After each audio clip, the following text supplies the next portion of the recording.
தேவனே நான் ஓமதண்டையில்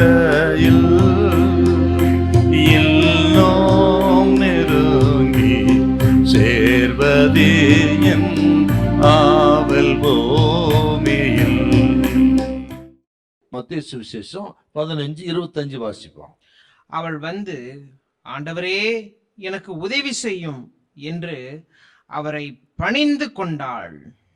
ஆண்டவரே எனக்கு உதவி செய்யும் என்று அவள் பணிந்து கொண்டாள். விசுவாசம் அமைதியாய் இராது.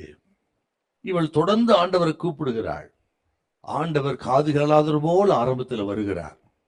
சீசர்கள் வந்து, ஆண்டவரே இவள் தொடர்ந்து வருகிறாளே, இவளுக்கு ஏதாகிலும் செய்யும், இவளை அனுப்பிவிடும் என்றெல்லாம் அவர்கள் பேசுகிறார்கள். அதன் பிறகும் இவள் தொடர்ந்து கூப்பிட்டு கொண்டே வருகிறார். ஒரு காலகட்டத்தில் பார்த்தீங்கன்னா ஆண்டவர் அவள் விசுவாசத்துக்கு எதிராக இருப்பது போல பேசுறார்கள். ஆகில இந்த ஸ்திரியை பார்த்தீங்கன்னா அவ விடுற மாதிரி இல்லைங்க. தொடர்ந்து வந்து கூப்பிட்டு கெஞ்சினாள், மன்றாடினாள். அவருடைய மன்றாடுதல், கெஞ்சுதல் வீண் போகவில்லை. அவள் வந்த நோக்கம் வீண் போகவில்லை. ஆண்டவர் அற்புதத்தை செய்தார் என்றால் அவள் விசுவாசம் இத்தனை தடைகள் என்பதை கூட பார்க்காமல் அவள் திரும்பி போயில்ல பாருங்க. அவள் ஒரு ஸ்திரியாயிருந்தாள். அவள் ஒரு அந்நிய ஸ்திரி, கானானிய ஸ்திரியாயிருந்தாள். யாருக்கும் அறிமுகம் இல்லாததா இருந்தால். இத்தனை இருந்தும் அவள் இந்த தடைகளை பார்த்து அமைதியா இருந்தல்ல பாருங்க.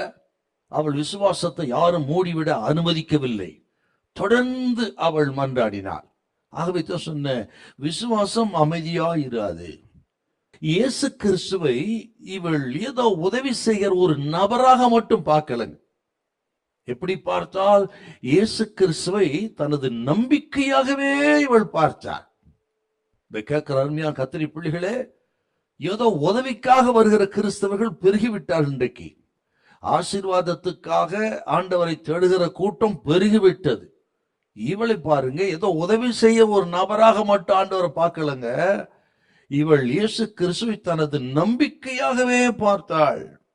இயேசு கிறிஸ்துவை தேடுவதிலே இவள் தீவிரமாயிருந்தாள். மார்க்கு சுவிசேஷம் 7வது அதிகாரம் வாசித்து பாருங்க நீங்க. அவள் சத்தமிட்டாள், கூப்பிட்டாள்.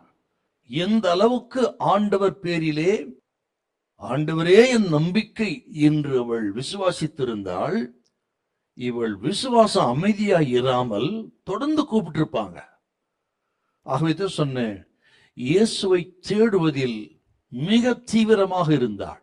இந்த கேட்கிற கத்திரி பிள்ளைகளே, ஆண்டவரை தேடுவதில் மட்டும் நீங்க தீவிரப்பட்டால் அவரை தேடி கண்டுபிடிக்கவும், அவர் அற்புதத்தை பெற்றுக்கொள்ளவும் அவரே வழியை எளிதாக்குவாருங்க. ஆண்டவரை தேடுவதில் தீவிரமாயிருங்கள்.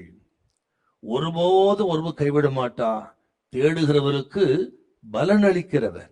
தேடுகிறவர்கள் கண்டடைவார்கள். உங்களுடைய எந்த விண்ணப்பத்தை கேட்டு கர்த்தர் உங்களை ஆதரிப்பார். ஹல்லேலூயா, ஹல்லேலூயா.